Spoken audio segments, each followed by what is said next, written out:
ဝဲချိန် PC သွားပြီးမနေ့ပြန်ညမှာ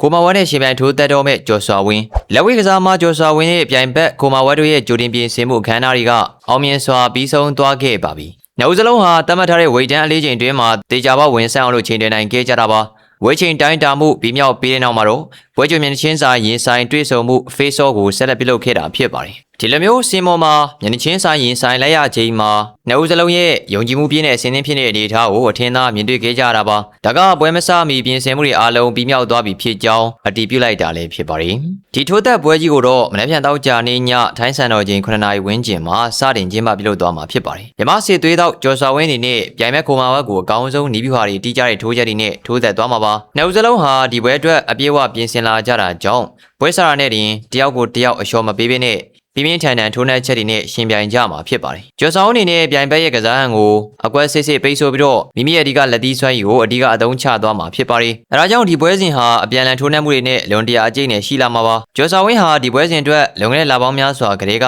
လေ့ကျင့်ရေးစခန်းမှာအထူးလေ့ကျင့်ပြင်ဆင်ထားခဲ့တာပါ။သူ့ရဲ့ကြံ့ခိုင်မှုနဲ့တက်လုံပိုင်းကိုအမြင့်ဆုံးနေထားရအောင်တိဆောက်ထားခဲ့တာဖြစ်ပါတယ်။ရမက်ခိုမာဝဲရဲ့အားနည်းချက်တွေကိုတေချာလေးလာထားပြီးတော့နီးပြဖွဲ့နဲ့အတူနီးပြအမြောက်ထိုးသက်ဖို့အတွက်စီစဉ်ထားတာပါ။ကွင်းတွင်းရောက်ရှိချိန်မှာအမားရွေးမရှိတီးကြတဲ့တိုက်စစ်ဆင်မှုတွေကိုဦးစားပေးလှုပ်ဆောင်သွားမှာဖြစ်ပါတယ်။စာချုပ်ပါစီးမင်းတွေတိုင်းပဲအလေးချိန်ပြည့်မြောက်လို့ထိန်းသိမ်းနိုင်ခဲ့တာကြောင့်လေစိတ်ဓာတ်ပိုင်းဆိုင်ရာအားသာချက်ရရှိထားတာပါ။ပြိုင်မဲ့ဖြစ်သူခိုမာဝက်ကလည်းအကျန်းစားကစားဟန်ပိုင်းဆိုင်ထားသူဖြစ်တာကြောင့်ပေါ်စားလို့မရတဲ့အနေအထားမှာရှိနေပါရီ။ခိုမာဝက်ဟာရှေ့ထွက်တိုက်စစ်ဆင်လေးရှိပြီးတော့ပြင်းထန်တဲ့ထိုးချက်တွေကိုဇက်တိုက်ထုတ်သုံးလေးရှိသူပါ။ကျော်စွာဝင်းအနေနဲ့အဆိုပါတိုက်စစ်တွေကိုဘာနဲ့စွာရှောင်ကွင်းပြီးတုံ့ပြန်ထိုးနှက်ချက်တွေနဲ့အမှတ်ရအောင်ထိုးသက်သွားရမှာဖြစ်ပါတယ်။နောက်စလုံးရဲ့ခနာကိုကြန့်ခိုင်မှုကထိပ်တန်းအဆင့်မှာရှိနေတာကြောင့်ပွဲချိန်ပြည့်သည့်အထိအားဆိုင်ရှင်ပြိုင်သွားရမှာပါ။ရင်ပွဲစဉ်တွေထက်ပုံမကောင်းမွန်တဲ့ခြေစွမ်းကိုပြသနိုင်မှုအတွက်နောက်စလုံးကပြစ်မှတ်ထားနေကြတာပါ။ပွဲစဉ်စတင်ချိန်မှာတော့ပထမချီကလေးကနောက်စလုံးအလင်းငိုက်မခံမနဲ့သတိထားကစားသွားကြမှာဖြစ်ပါတယ်။ကျော်ဆောင်ဝင်းဟာကွာဝေးထိန်ချုံမှုကိုအဓိကအသုံးပြုပြီးတော့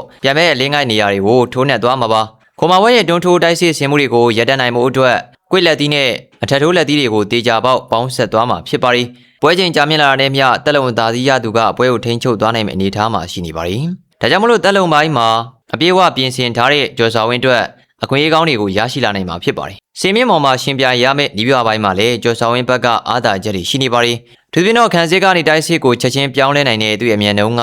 ပြိုင်ဘက်အတွက်အခက်တွေ့စီမှာဖြစ်ပါတယ်။ခိုမာဝက်အနေနဲ့ကျော်စွာဝင်းရဲ့အမြန်နှုန်းကိုမမီခဲ့ဘူးဆိုရင်ပွဲကိုဥဆောင်ဖို့အတွက်ခက်ခဲသွားမှာပါ။ဒါအပြင်အမတ်ပေးတိုင်တွေရဲ့အကြိုက်တိကျတဲ့တန်ရှင်းတဲ့ထိုးချက်တွေကိုရရှိအောင်လို့ကျော်စွာဝင်းကအဓိကအယုံဆိုင်သွားမှာပါ။နှစ်ဦးစလုံးလေ့ကျင့်လာခဲ့တဲ့နီးပြဟာတွေကအကွင်းတွင်းမှာအမှန်တကယ်ထွက်ပေါ်လာတော့မှာဖြစ်ပါတယ်ခင်ဗျာ။ဒီပွဲစဉ်ရဲ့ရလဒ်ဟာနှစ်ဦးစလုံးရဲ့ကစားမဘွားရှေ့ဆက်ရေးအတွက်အလွန်တရာအရေးပါတာပါ။နိုင်ရရှိသူကပုံမကြီးမားတဲ့ပြိုင်ပွဲကြီးတွေစီကိုတက်လှမ်းနိုင်မဲ့အခွင့်အရေးရရှိသွားမှာပါ။ကျော်စွာဝင်းအနေနဲ့ဒီပွဲမှာနိုင်ရလက်ရရှိခဲ့မယ်ဆိုရင်လက်ရှိရည်တည်မှုကိုပုံမခိုင်မာသွားစီမှာတေးကြပါရီ။ခိုမာဝက်ကလည်းနိုင်ရရှိရေးအတွက်ဇွမ်းကုန်ရုံးကန်ထိုးသက်မှာတေးကြနေတာပါ။အကျိနဲ့ရှိလာတဲ့ပြိုင်ဆိုင်မှုတွေနဲ့တူနှစ်ဦးစလုံးကွင်းတွင်းမှာအကောင်းဆုံးရှင်ပြိုင်သွားကြတော့မှာဖြစ်ပါတယ်ခင်ဗျာ။တောက်ကြနေည9နာရီမှာကျင်းပမဲ့ဒီပွဲစဉ်ကလက်ဝဲစိတ်ဇက်ကွက်တွေကအကောင်းဆုံးပွဲစဉ်တစ်ပွဲဖြစ်လာမှာပါ။ပွဲစားအနေပွဲဆုံးအထိပြင်းထန်တဲ့ရင်ဆိုင်မှုတွေကိုမြင်တွေ့ကြတော့မှာဖြစ်ပါတယ်။ကျော်စွာဝင်းအနေနဲ့သူ့ရဲ့ပြင်ဆင်လာမှုတွေကိုစင်ပေါ်မှာအပြည့်အဝထုတ်ဖော်ပြသသွားမှာပါ။အမပေးစနစ်နဲ့ဖြစ်စေအလဲတုံးနဲ့ဖြစ်စေပွဲအဖြေထွက်ပေါ်လာသည့်အထိထိုးသက်သွားကြတော့မှာဖြစ်ပါတယ်။နောက်ပြန်ညမှာတော့နှစ်ဦးစလုံးရဲ့အဖြေမှန်ကိုစင်ပေါ်မှာဓာတ်ရိုက်မြင်တွေ့ခွင့်ရရှိသွားကြတော့မှာဖြစ်ပါတယ်ခင်ဗျာ။